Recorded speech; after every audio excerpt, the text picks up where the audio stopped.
Remitha, if we can go across to you at this point. Remitha, of course, has been tracking this story very, very closely. You know, Remitha, are there any attempts going on as we speak? Is the National Investigation Agency trying to reach out to Hadiya, trying to understand the circumstances in which she was probably converted, indoctrinated or lured towards Islam, and somehow are they trying to wean her back to her parents, to Hinduism? Is that attempt also being made at some level? Is a counselling program on for her?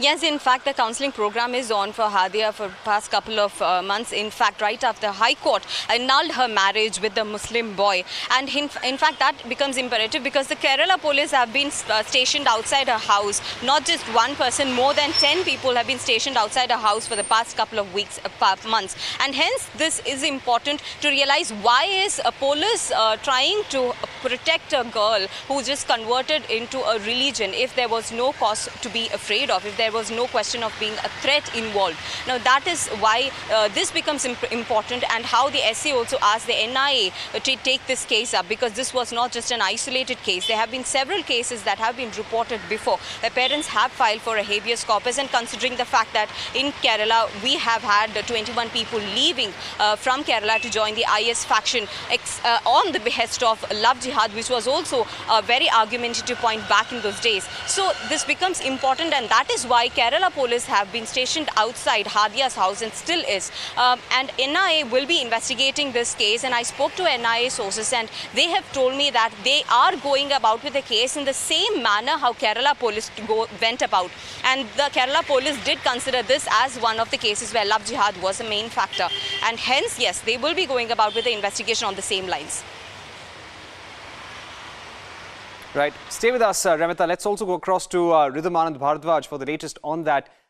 This will be a long drawn-out case in the Supreme Court, Rhythm. But what is your sense? Probably on the next date of hearing, could the NIA give a list of cases that are under investigation, and that's when we'll get to know the scale of the problem?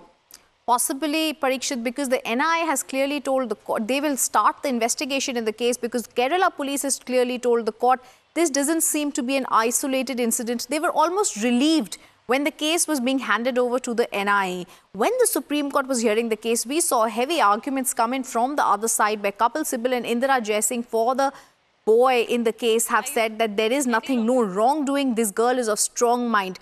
But Maninder Singh, the additional Solicitor General who appeared for the government, very clearly has said it doesn't seem to be an isolated incident. He did say it seems the same modus operandi has been applied in other two cases also. There is a man in the middle.